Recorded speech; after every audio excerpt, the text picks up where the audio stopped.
Students, अब जो हमारा टॉपिक है plant growth and development chapter में, वो है प्लांट ग्रोथ रेगुलेटर्स।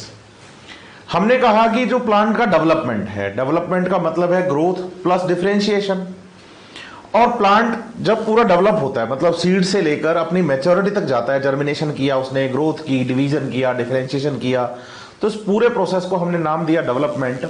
इस डेवलपमेंट में दो तरह के फैक्टर काम करते हैं। एक तो वो है जो एक्सटेंसिंग है, मींस एनवायरमेंटल है, और दूसरे इंटरनल, प्लांट के खुद के फैक्टर्स हैं। और प्लांट के खुद के जो फैक्टर्स हैं उनमें हमने कुछ केमिकल्स की बात की है, और उन केमिकल्स को हमने बोला है प्लांट ग्रोथ रेगुलेटर्स।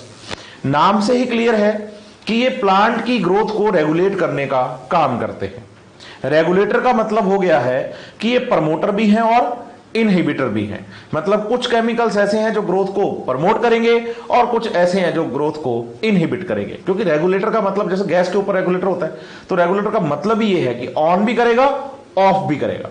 तो याद रखिए कि plant growth regulators small simple molecules of the diverse chemical composition, की अलग अलग केमिकल कंपोजिशन के कुछ केमिकल्स हैं जो प्लांट की ग्रोथ को रेगुलेट करते हैं।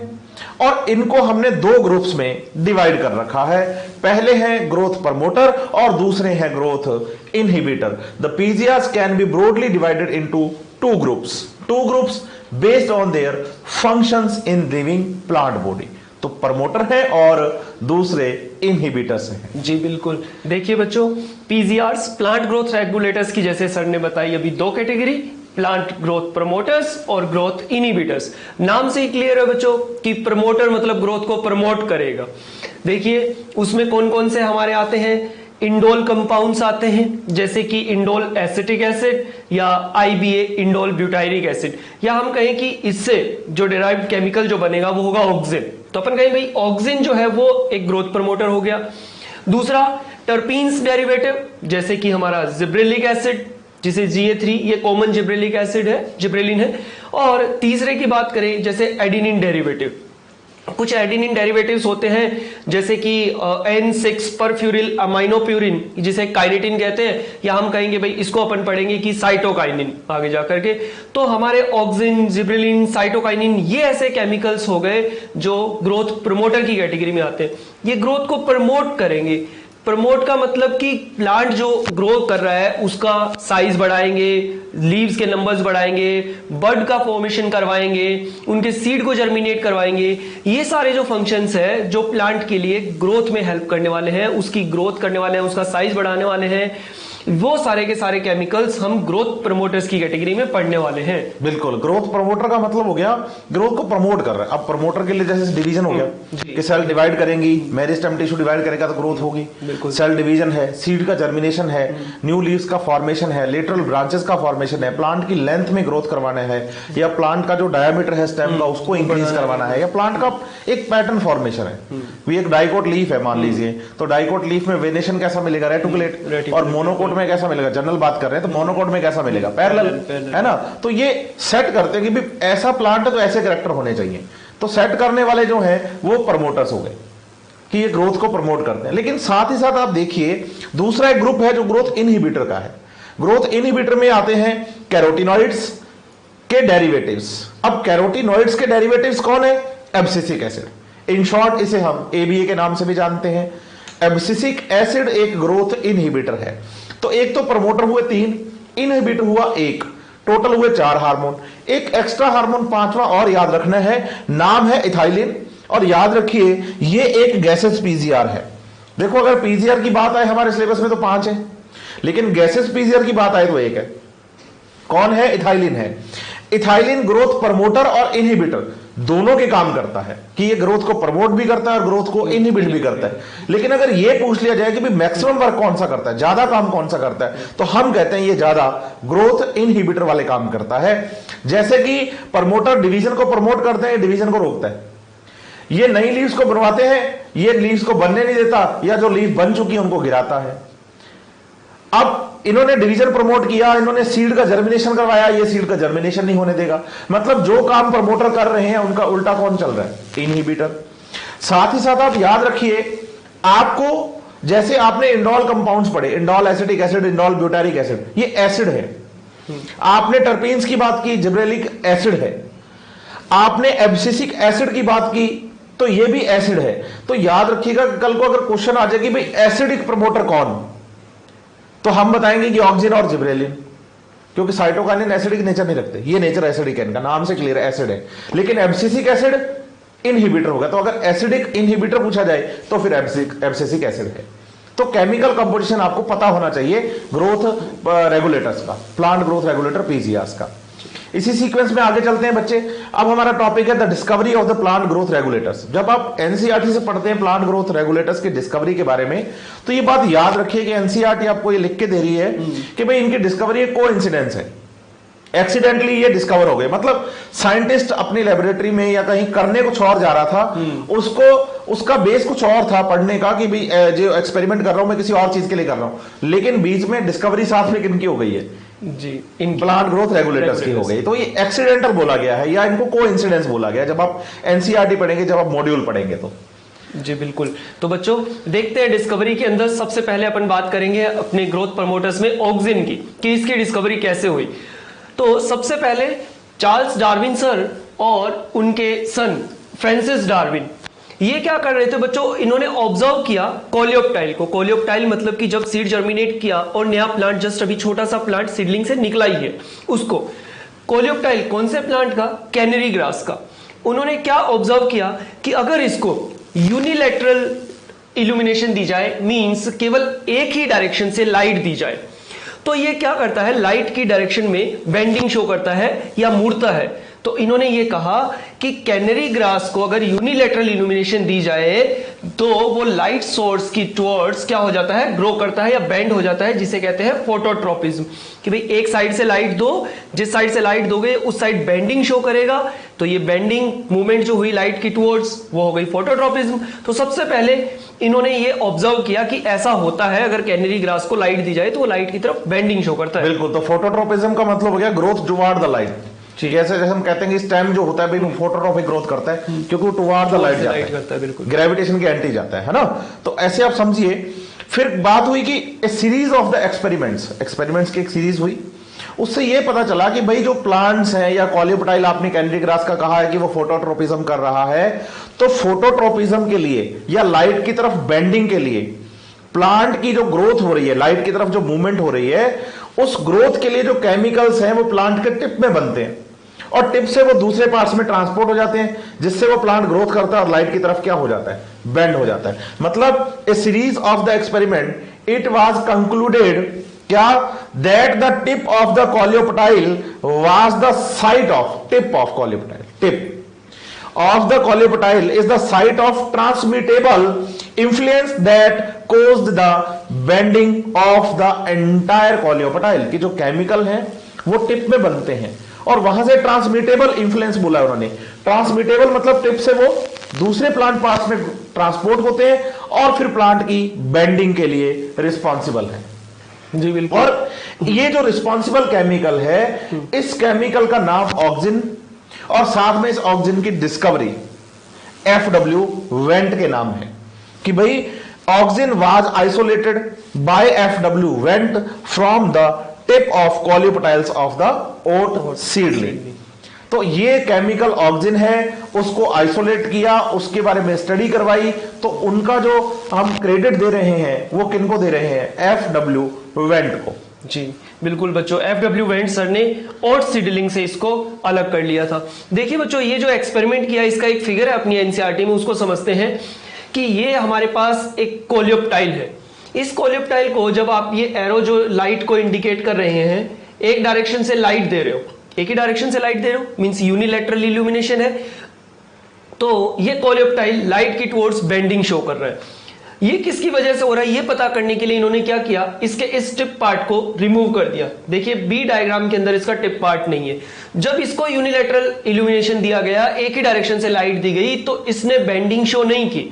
इसका मतलब इस फिगर से, इस एक्सपेरिमेंट से उनको ये बात पता चल गई कि ये जो सीरीज ऑफ एक्सपेरिमेंट दिखा रहे हैं कि जो टिप ऑफ कोलियोप्टाइल है वो ट्रांसमिटेबल इन्फ्लुएंस को बना रही है। बनने वाला केमिकल है टिप में बन रहा है जो इसकी बेंडिंग के लिए रिस्पॉन्सिबल है। तो मतलब टिप हटा दिया तो प्लांट की लाइट की तरफ बेंडिंग जो है वो होना बंद हो गई। बच्चे आप याद रखिए, ये जो लाइंस हैं थ्योरी में हम जो पढ़ रहे हैं या हम डायग्राम्स देख रहे हैं, हमारे मॉड्यूल और एनसीईआरटी में हमें गिवन है। आप एनसीईआरटी से देखेंगे तो उसके बाद आपको सीरीज ऑफ एक्सपेरिमेंट उन्होंने लिखा है, तो उसमें सी और डी फिगर भी है। देखिए सी फिगर जो है उसमें प्लांट के टिप को रिमूव नहीं किया गया, टिप तो एज इट इज है कि जैसा था वैसा टिप है अभी भी, लेकिन टिप को क्या किया, ऊपर से एक कैप से कवर कर दिया गया। आप देखेंगे ना सी डायग्राम को तो ऊपर इसके एक कैप लगी हुई है। अब ये जो कैप है, ये कैप क्या नहीं है, ट्रांसपेरेंट नहीं है। अब ट्रांसपेरेंट नहीं है तो इसका मतलब इस कैप की वजह से जो लाइट है वो इस प्लांट के टिप पार्ट को नहीं मिल रही, और जब तक प्लांट को लाइट नहीं मिल रही तब तक वो लाइट की तरफ बेंड नहीं हो रहा। तो दो बातें क्लियर हो गई। पहला कि भाई लाइट का आना जरूरी है, ऐसे नहीं कि सिर्फ लाइट की तरफ बेंड हो रहा है, नहीं, लाइट पड़ेगी तो उसकी तरफ बेंड होगा वो। दूसरा, बेंड होने के लिए जो केमिकल्स होंगे वो प्लांट के टिप में बनेंगे। अब इसको क्या किया उन्होंने, फिर से डी डायग्राम जब आप देखेंगे तो डी डायग्राम में उन्होंने फिर क्या किया, फिर से कैप लगाई इसके टिप पर, लेकिन इस बार जो कैप लगाई है ना टिप पर वो ट्रांसपेरेंट कैप है, और ट्रांसपेरेंट होने का मतलब हो गया कि जो टिप है उसे लाइट मिल रही है। कैप है लेकिन ट्रांसपेरेंट है, तो ट्रांसपेरेंट होने की वजह से उस टिप को क्या मिलेगी, लाइट मिलेगी। लाइट मिलने की वजह से जो टिप है वो केमिकल्स प्रोड्यूस करेगा, और वो केमिकल्स लेटरल पार्ट्स की तरफ मूव करेंगे और साथ ही साथ प्लांट में ग्रोथ करवाएंगे, तो प्लांट में क्या हो जाएगी, बेंडिंग हो जाएगी। ध्यान दीजिए, कैप ट्रांसपेरेंट लगाई है, लाइट मिल रही है टिप को, बेंडिंग हो रही है। अब देखिए कि एक प्लांट का जो टिप है इसमें दो पार्ट हो गए मेरे पास, एक पार्ट तो हो गया डार्क पार्ट और दूसरा पार्ट हो गया लाइट पार्ट, जिस तरफ से क्या गिर रही है प्लांट पर, लाइट गिर रही है। ध्यान रहे आपको कि जो ऑक्सीजन है वो प्लांट के टिप में बनता है, क्योंकि हम ऑक्सीजन की डिस्कवरी की बात कर रहे हैं, तो अब हमें पता चल गया कि भाई ये टिप में बनने वाला केमिकल जो है वो ऑक्सीजन केमिकल है। टिप में ऑक्सीजन बनेगा और टिप से ये लेटरल पार्ट्स की तरफ जाएगा। याद रहे, लाइट की वजह से लाइट पार्ट में ऑक्सीजन जो है इसका हो जाता है ऑक्सीडेशन, मींस ऑक्सीजन जो है वो लाइट पार्ट में बनता है, टिप में बना है तो टिप से लाइट पार्ट के अंदर वो मूव करेगा नीचे की तरफ, लेकिन वहां ऑक्सीडेशन होने की वजह से जो ऑक्सीजन है ना उसकी अमाउंट हो जाती है कम। लेकिन डार्क पार्ट में तो लाइट है ही नहीं, तो यहां जब ऑक्सीजन ट्रांसपोर्ट करता है तो वो इजीली ट्रांसपोर्ट कर सकता है लेटरल पार्ट्स में, और वो डिस्ट्रॉय भी नहीं होता। तो अगर बात आ जाए कि लाइट की प्रेजेंस में टिप में जो केमिकल बना, बिल्कुल प्लांट के टिप पे केमिकल बना लाइट की वजह से, नाम था ऑक्सीजन, फिर वहां से वो हमने कहा ना कि ट्रांसमिटेबल है, तो वो दूसरे पार्ट्स की जब पीछे लेटरल पार्ट्स की तरफ जब वो मूव करेगा तो लाइट वाले पार्ट में उतना मूव नहीं कर पाएगा, क्योंकि लाइट वाले पार्ट में ऑक्सीजन का क्या हो जाना है, ऑक्सीडेशन। तो ज्यादा मूवमेंट किस तरफ कर पाएगा, डार्क वाले रीजन में। तो डार्क वाले रीजन में ऑक्सीजन की अमाउंट क्या हो जाएगी, ज्यादा, और डार्क वाला रीजन ग्रोथ क्या करेगा, ज्यादा, क्योंकि ऑक्सीजन एक ग्रोथ प्रमोटर है। अब डार्क वाला पार्ट ग्रोथ ज्यादा कर रहा है और लाइट वाला पार्ट ग्रोथ कम कर रहा है, तो इसका मतलब जो डार्क वाला पार्ट है उधर वेट क्या हो जाएगा, ज्यादा हो जाएगा, और प्लांट की लाइट की तरफ बेंडिंग हो जाएगी, क्योंकि लाइट वाले पार्ट में ग्रोथ कम है प्लांट के, डार्क वाले पार्ट में ग्रोथ ज्यादा है, तो प्लांट में डार्क वाले पार्ट में वेट ज्यादा होने की वजह से प्लांट जो है वो झुक जाता है, बेंड हो जाता है किस तरफ, लाइट की तरफ, और इसे हम नाम दे देते हैं फोटोट्रोपिज्म। तो ये जो डिस्कवरी है, ये डिस्कवरी किसकी हुई भाई, ऑक्सीजन की। अब इसी सीक्वेंस में आगे चलते हैं, दूसरी बात हम करते हैं अब जिब्रेलिन्स के बारे में। जी बिल्कुल बच्चों, देखिए डिस्कवरी अपन सबकी एक साथ पहले पढ़ने वाले हैं। तो जिब्रेलिन के अंदर क्या हुआ, इसकी डिस्कवरी कैसे हुई, या सबसे पहले आइडिया इसका कहां से आया, क्योंकि भाई एक्सीडेंटल है इनकी डिस्कवरी। तो देखिए सबसे पहले जापान के अंदर क्या हुआ, उन्होंने कुछ राइस सीडलिंग्स देखे, मींस राइस के प्लांट्स देखे, तो उन्होंने ऑब्जर्व किया कि कुछ बहुत सारे प्लांट्स बीच बीच में से कुछ एक्सेसिवली टॉल हो रखे थे, बहुत ज्यादा लंबे हो रखे थे, उनका कलर भी पेल येलो हो चुका था और उनके ऊपर फ्लावरिंग भी नहीं आ रही थी। तो उन्होंने इसको कहा बेकाने, इसका मतलब होता है फुलिश सीडलिंग, कि फुलिश है ये, एक्सेसिवली टॉल हो गया है और फ्लावर भी प्रोड्यूस नहीं कर रहा है। बाद में उन्होंने ऑब्जर्व किया कि ऐसा क्यों हुआ, क्योंकि वहां पर एक फंगस का इन्फेक्शन था और फंगस का नाम था जिब्रेला फ्यूजिकोराई।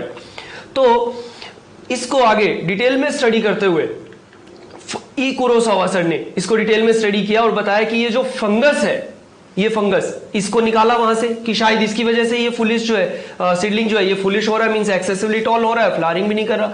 इस फंगस को निकाल करके उन्होंने इसके स्टेराइल फिल्ट्रेट को, मीन्स अकेला फंगस लिया और उसमें फंगस के अलावा कुछ भी नहीं था, और अनइन्फेक्टेड प्लांट्स पे, नॉर्मल प्लांट्स पे डाला, तो उन्होंने देखा कि वो नॉर्मल प्लांट्स भी एक्सेसिवली टॉल हो रहे थे, वो भी पेल येलो हो जा रहे थे, उनमें भी फ्लावरिंग नहीं आ रही थी। इसका मतलब ई कुरोसावा सर ने कहा कि ये जो फुलिश सीडलिंग बन रहे हैं ये इस फंगस के इन्फेक्शन की वजह से बन रहे हैं।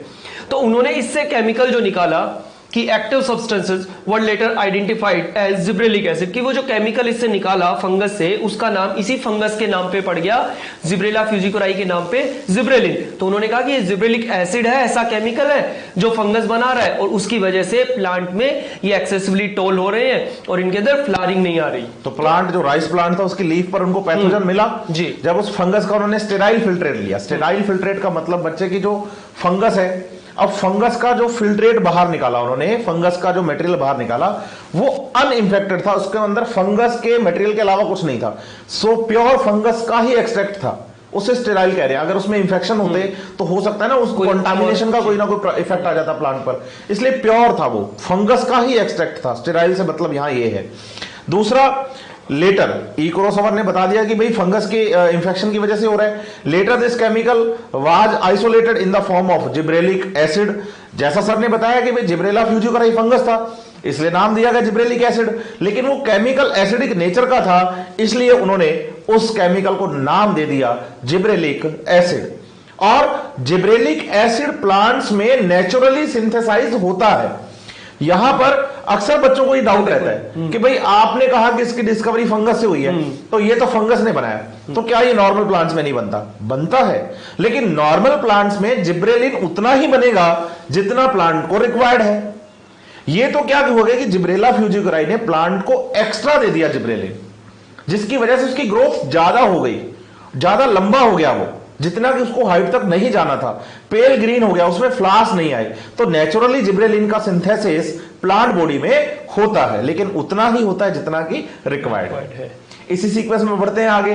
नेक्स्ट जो हम पढ़ने वाले हैं वो हम पढ़ने वाले हैं साइटोकाइनिन्स को। जी बिल्कुल बच्चों, देखिए साइटोकाइनिन की जब बात करें तो सबसे पहले सर थे हमारे साइंटिस्ट एफ स्कुग और उनके कोवर्कर्स, उनके साथी, वो क्या कर रहे थे, टिश्यू कल्चर मींस की प्लांट की कुछ सेल लेकर के लेबोरेटरी में उससे प्लांट बनाने की कोशिश कर रहे थे।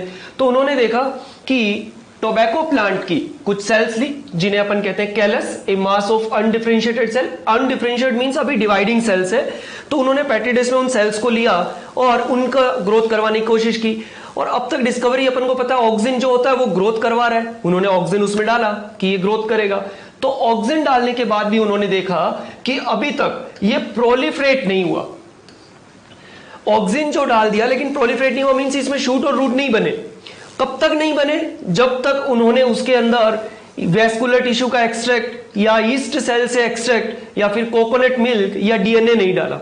इसका मतलब उन्होंने ये कंक्लूजन दिया एफ स्कुग और उनके साथियों ने कि अगर आप वहां पे प्रोलिफरेशन करवाना चाहते हो, उन ग्रुप ऑफ सेल से अगर प्लांट कल्चर करवाना चाहते हो, तो आपको ऑक्सिन के साथ साथ ये केमिकल्स भी डालने पड़ते हैं। इसका मतलब इनमें भी कोई ऐसा केमिकल्स है जो रिक्वायर्ड है उसके प्रोलिफरेशन के लिए, उसके रूट और उसके शूट बनाने के लिए। तो यहां से आइडिया आया उनको कि एक और कोई ग्रोथ प्रमोटर भी है। बिल्कुल। तो एक्सट्रैक्ट ऑफ वेस्कुलर टिश्यू आपने डाला या यीस्ट का एक्सट्रैक्ट आप डाल रहे हैं, कोकोनट मिल्क या डीएनए आप डाल रहे हैं, तो उससे हुआ क्या होगा? तो इसी सीरीज में चलिए स्कूग के साथ दूसरे साइंटिस्ट हो गए मिलर। तो एफ स्कूग तो हम पढ़े नहीं है, साथ में अब आ गए मिलर। तो स्कूग एंड मिलर इन्होंने बाद में later identified and crystallize the cytokinins promoting active substance. Cytokinesis promoting active substance. Cytokinesis का मतलब है बच्चे सेल डिवीजन, है ना। साइटोकाइनेसिस मतलब सेल डिवीजन। कि साइटोकाइनेसिस सेल डिवीजन को प्रमोट करने वाले केमिकल्स जो हो गए वो साइटोकाइनिन्स हो गए। हम पढ़ रहे हैं साइटोकाइनिन की डिस्कवरी।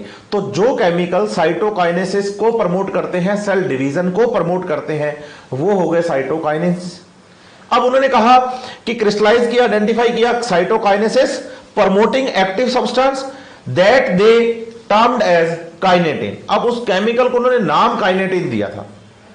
बाद में क्या हुआ कि काइनेटिन के अलावा भी दूसरे केमिकल्स ढूंढे गए, वो भी सेल डिवीजन को क्या कर रहे थे, प्रमोट कर रहे थे। तो क्या किया, इनके पूरे ग्रुप को मिलाकर हमने नाम क्या दे दिया, साइटोकाइनिन। मतलब अगर मैं ऑक्सिन बोल रहा हूं तो एक ग्रुप का नाम ले रहा हूं जी बिल्कुल, उसमें अलग अलग आपको ऑक्सिन्स मिलेंगे डिफरेंट डिफरेंट टाइप के। अगर मैं जिब्रेलिन्स बोल रहा हूं तो मैं जिब्रेलिन का मतलब मैं ग्रुप बोल रहा हूं, मैं साइटोकाइनिन बोल रहा हूं तो मतलब मैं ग्रुप बोल रहा हूं। और साथ ही साथ अब ये भी ध्यान रखिए कि भाई ऑक्सिन ग्रोथ प्रमोटर है, साइटोकाइनिन भी ग्रोथ प्रमोटर है। ऑक्सिन की डिस्कवरी साइटोकाइनिन से पहले हो ही चुकी थी, इसलिए ऑक्सिन को तो टिश्यू कल्चर में यूज किया ही जा रहा था। लेकिन उन्होंने ये भी देखा कि अगर ऑक्सिन के साथ साथ इन केमिकल्स को भी डाल दिया जाए तो जो प्रोलिफरेशन है, जो सेल डिवीजन है टिश्यू कल्चर के अंदर, वो जल्दी हो जाता है, वो जल्दी डिफरेंशिएट हो जाते हैं। और उस केमिकल को उन्होंने नाम क्या दिया, काइनेटिन। और फ्यूचर में और भी केमिकल्स ढूंढे गए और उन सबको ग्रुप कर दिया गया एक सिंगल ग्रुप के अंदर, नाम दे दिया गया साइटोकाइनिन। चलिए इसी सीक्वेंस में आगे चलते हैं। नेक्स्ट जो हम डिस्कवरी पढ़ने वाले हैं वो हम पढ़ने वाले हैं एब्सिसिक एसिड की। बिल्कुल, देखिए बच्चों, एब्सिसिक एसिड के बारे में देखिए, इन मिड 1960s क्या है, अलग अलग जगह पे लोग एक्सपेरिमेंट्स कर रहे थे। तो वहां पे 3 साइंटिस्ट थे जो अपना अलग अलग इंडिविजुअल काम कर रहे थे, और उनको कुछ ऐसे केमिकल्स मिले जो ग्रोथ को इनिबिट कर रहे थे। जैसे कौन कौन से अपने इनिबिटर बी मिला, एब्सिसिन सेकंड मिला और डोर्मिन मिला। मींस मैंने एक केमिकल ढूंढा कि ये ग्रोथ को इनिबिट कर रहा है, उसको मैंने नाम दिया मान लीजिए इनिबिटर बी। सर ने ढूंढा, उसको नाम दिया एब्सिसिन सेकंड, और किसी और ने ढूंढा, उसको नाम दिया डोर्मिन। तो इन्होंने कहा कि भाई हमने ग्रोथ इनिबिटर ढूंढे। बाद में पता चला इन तीनों ने जब पूरी रिसर्च की, स्टडी की, तो इन तीनों का जो ग्रोथ इनिबिटर था उसका केमिकल नेचर सेम था। और वहां से डिस्कवरी हुई एब्सिसिक एसिड की, कि तीनों ने later it was proved to be chemically identical, कि ये तीनों जो थे ये केमिकली आइडेंटिकल है। इसका मतलब वहां से पता चल गया कि तीनों लोगों ने जो इनिबिटर ढूंढा वो एक ही है, और उसका नाम बाद में दिया गया एब्सिसिक एसिड या ABA। तो ऐसे डिस्कवरी हुई एब्सिसिक एसिड की। बिल्कुल। अब इसी सीक्वेंस में चले, हम आगे चले बात करें इथाइलिन की। इथाइलिन हमने कहा था कि भाई गैसेस हार्मोन है, गैसेस हार्मोन। तो एक साइंटिस्ट हैं कजन नाम के, इन्होंने क्या किया, कंफर्म किया release of the volatile substance from the ripen fruits. क्या होता है कि जैसे हम कहते हैं खरबूजे को देखकर खरबूजा रंग बदलता है ना, तो वैसे ही हम इन्होंने क्या किया, भी कच्चे केले हैं, अनराइप बनाना है, उनके साथ क्या रखे, पके हुए संतरे। तो संतरे पके हुए हैं, केले कच्चे हैं, तो केले पक गए। अब पके हुए केले के साथ कच्चे संतरे रखे तो संतरे पक गए। मतलब अगर इनको अकेला रखते हैं, वो कच्चे संतरे और कच्चे केले दूर दूर अलग अलग पड़े हैं सिंगल, तो पकने में जितना टाइम लग रहा है, और उसी कच्चे फ्रूट को अगर पके हुए फ्रूट के साथ रखा जाता है तो वो फ्रूट जल्दी पक जाता है।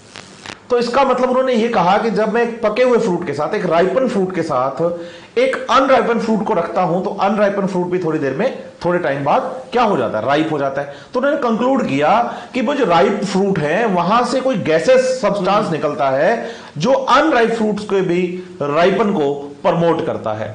लेटर उस केमिकल को बताया गया इथाइलिन, और वो गैस थी C2H4।